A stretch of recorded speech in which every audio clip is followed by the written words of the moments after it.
काथी के चहटैया पापा बिछमले बाड़ हमरो के बैठले बाड़ काथी के कर जवा पापा बनवले बाड़ हमरो के बिसरवले बाड़ तब पिताजी कहतनी सोने के चहटैया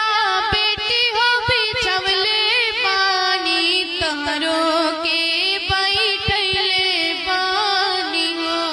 काठ के कर जवा बेटी हो बनवले पानी तहरो के बिसरवले पानी हो